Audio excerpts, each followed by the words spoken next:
Bun venit la partea a doua pentru a vedea din poziția lui Venus a 10-a casă. Pentru că această lecție este acum destinată deciziilor, karma și dorințele pe care le ai în funcție de Venus. Deci, deciziile tale sunt născute în mintea ta. E un dialog între emoțiile, dorințele și logică. Și eventual, orice decizie care se transformă în karmă este de fapt acțiunea ta în lumea reală. Deci, a 10-a poziție de la Venus arată ce tip de decizii ai făcut în zona guvernată de Venus. Având în vedere că aici îl avem pe Venus în casa a doua, în funcție de ascendent, înseamnă că a 10-a poziție va fi aici. Deci aici va fi de fapt zona guvernată de Venus și este în Rac, dacă vom lua ca ascendent în Fecioară. Deci aici va fi de fapt ceea ce guvernează Venus: iubire, romantism, confort, frumusețe, cheltuind și, bineînțeles, zi de zi, relațiile. Deci aici este a 10-a casă de la Venus, în momentul în care Venus îl avem în casa a doua. Voi, bineînțeles, veți lua pentru fiecare în parte și luați ca exemplu ceea ce am discutat în primul videoclip, în prima parte.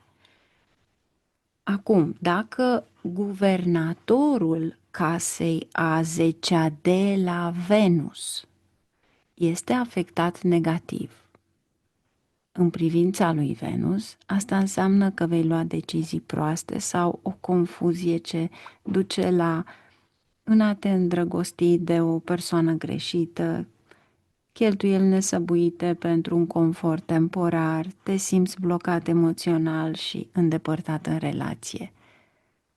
Ca exemplu, ceea ce avem aici, având în vedere că este semnul zodiacal al racului, care este guvernat de lună. Să presupunem că luna este undeva aici. Să presupunem. Atunci luna se află în Taur, în casa nouă. Luna în Taur este exaltată și Taur este guvernat de Venus. Dar dacă luna are un aspect malefic, atunci guvernatorul casei a 10-a de la Venus, bineînțeles că va afecta de fapt pe Venus. Deci nu contează că ai de fapt o planetă poate exaltată și care îți aduce numai bine și este în casa nouă, în casa norocului. Ei bine, aici posibil să-ți aducă mari probleme în privința confortului, a deciziilor pe care le iei. De ce? Pentru că va fi într-un semn zodiacal plin de emoție, de apă. Deci, a 10-a casă pentru oricare din planete reprezintă casa de execuție în a completa intenția ta și intenția față de caracteristicile acelei planete. La noi avem Venus acum. Și aici îți spune cum îți execuți tu karma în funcție de Venus. Dacă eventual în această casă ai planete malefice, să presupunem că ai un Rahu sau poate ai o planetă, chiar și un Mercur retrograd, atunci înseamnă că această casă, de fapt, se va manifesta într-un ritm lent. Aici îți spune că, de fapt, pentru că este și o casă care în mod natural îți aduce bani, împlinirea dorințelor, fiind în mod natural casa 11, dar în funcție de Venus este a 10-a casă, asta înseamnă că lucrezi foarte mult pentru a-ți atinge dorințele în lux, iubire și tot ce vei face, parcă ai impresia că lipsește ceva, că este fără o satisfacție emoțională. Dacă tu îți cumperi, să zicem, o mașină sau o casă și ai 2-3 opțiuni, care oricare din ele vei alege, mai devreme sau mai târziu îți vor aduce probleme. Vreau să înțelegeți că împlinirea oricărei dorințe va veni și cu încercări și simți că ceva lipsește. Poate te gândești că mintea s-a oprit subit. În relații, astfel de combinații arată că nu vă potriviți emoțional sau unul investește și celălalt sustrage. Rezultatul, parcă ești undeva, dar niciodată împlinit.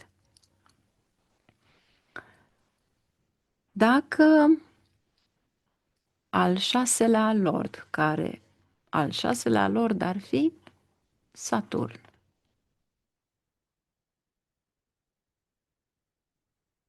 Deci dacă al 6-lea lord de la ascendent, poate că Saturn stă aici. Deci este al 6-lea lord, pentru că Vărsătorul este guvernat de Saturn. Capricornul este guvernat de Saturn.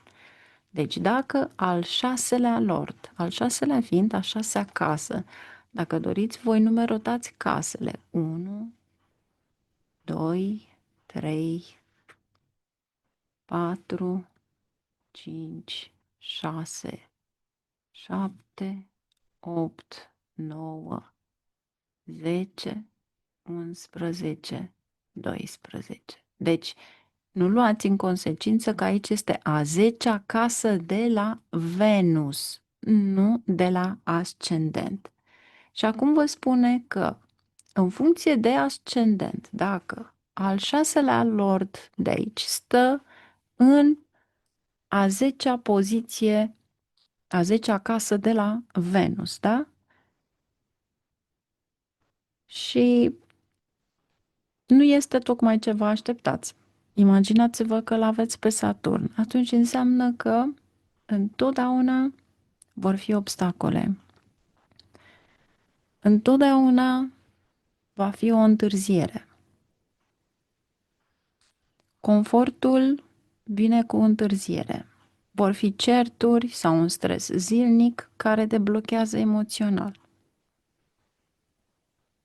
Să fim realiști, pentru unii poate că este bine, pentru că numai așa îi vor face să-și îndrepte atenția în mod matur ce vor de la o relație sau către o carieră de vis care îi scoate din relație.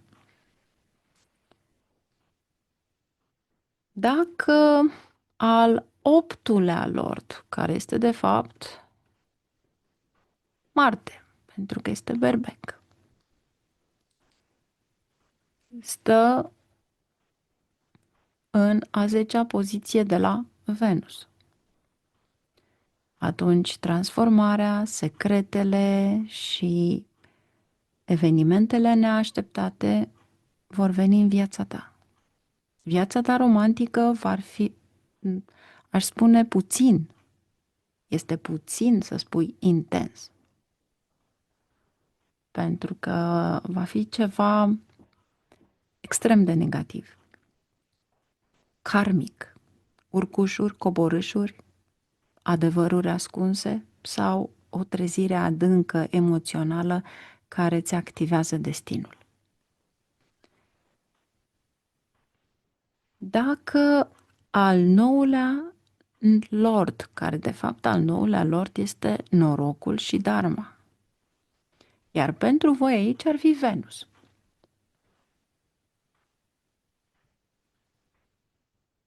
stă în a 10-a de la Venus, deci nu ai cum să-l ai încă o dată de al doilea. Dar, dacă aici ar fi alt semn zodiacal, și presupunem, da? Și stă în această poziție a 10-a,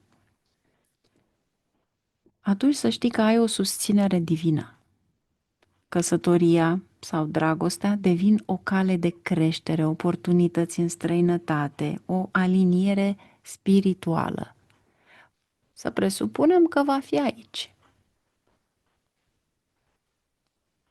Aici înseamnă izolare în casa a 12-a, eliberare sau intuiție. Și stă, de fapt, în poziția 10-a de la Venus. Aici este o lecție de a renunța. Asta vrea să vă spună. Pentru că aveți lordul unei case în care tu trebuie să renunți la totul. Și atunci, pentru unii dintre voi, poate că iubirea îți aduce detașare, călătorii sau conexiuni internaționale și poate confortul tău vine cu singurătate sau atracție către spiritualitate în loc de plăcerea materială, care de fapt este foarte mare aici, chiar și de la ascendent în casa 11, unde ți se îndeplinesc visurile. Deci, în esență, a 10-a poziție de la Venus este felul în care iei decizii și cum se vor activa aceste decizii în iubire, confort, în a investi timpul tău într-o relație și dacă acea satisfacție va dăinui sau se va întrerupe subit. Dacă poziția 10 de la Venus și guvernatorul semnului zodiacal este bine dispus, înseamnă că ești binecuvântat cu exact ceea ce vrei tu să ai, la timpul potrivit și decizia pe care o iei este extraordinar de bună. O poziție afectată te învață cum să îți șlefuiești dorințele, deciziile, până se aliniază în adevăr. Poate câteodată chiar luați decizia respectivă și vă pare rău, dar e prea târziu. Și atunci trebuie să mergi înainte, pentru că înapoi nu poți să mergi. Dacă vrei să știi mai multe, poți să apelezi la serviciile mele cu o consultație în privat pentru a te ajuta să iei decizii corecte karmic. Cei care doresc să știe mai multe despre ei îndemn să se aboneze, să meargă pe grupul privat de pe Telegram, aveți linkul mai jos, unde vor învăța foarte multe lucruri pe acel grup. Veți avea acces la lecții de astrologie simple, informații, Vastu, Rudrașca, Ayurveda, care să vă călăuzească mai departe. Pentru că o majoritate din cei care mă urmăresc nu se abonează, canalul acesta în limbă română nu este promovat. Rămâne în umbră. Apropo, zilele trecute chiar încercam de pe telefon să găsesc pur și simplu cu numele canalului meu și puteam să găsesc orice alt canal YouTube în afară de canalul în care fac videoclipuri. Pentru că, bineînțeles, sunt promovate cele în engleză sau cele în care au un tiraj foarte mare. Dar chiar dacă încerc să fac ceva pentru a ajuta oamenii și mă dedic timp din timpul meu personal,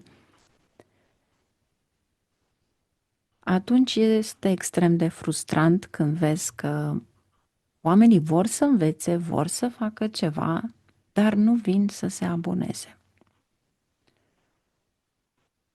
Și sper să mă ajutați la asta, pentru că e ceva la care nu plătiți.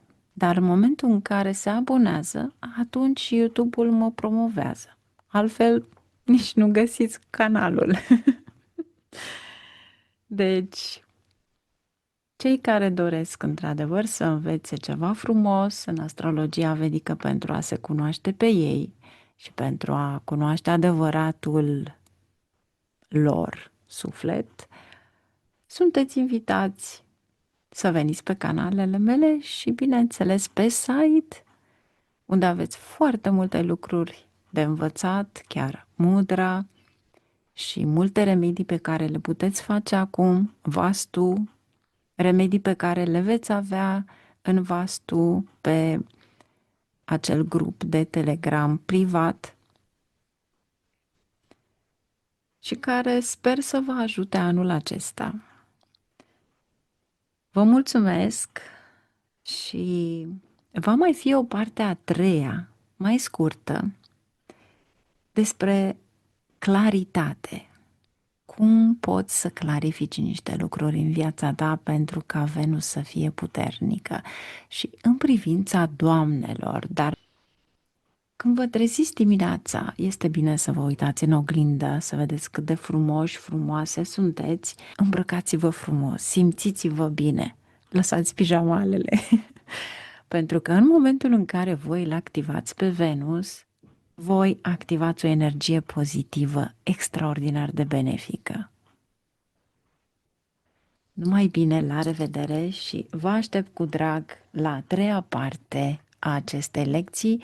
Aștept mesajele voastre dacă puteți într-adevăr să înțelegeți ceea ce vă explic pentru a încerca în măsura în care pot să redau ceva mult mai simplu pentru voi. Iar cei care doriți să vedeți de fapt care este ascendentul vostru, hărțile voastre, puteți vizita site-ul meu, aveți toate linkurile în descriere și, bineînțeles, și în primul comentariu. Vă aștept cu drag, numai bine, la revedere!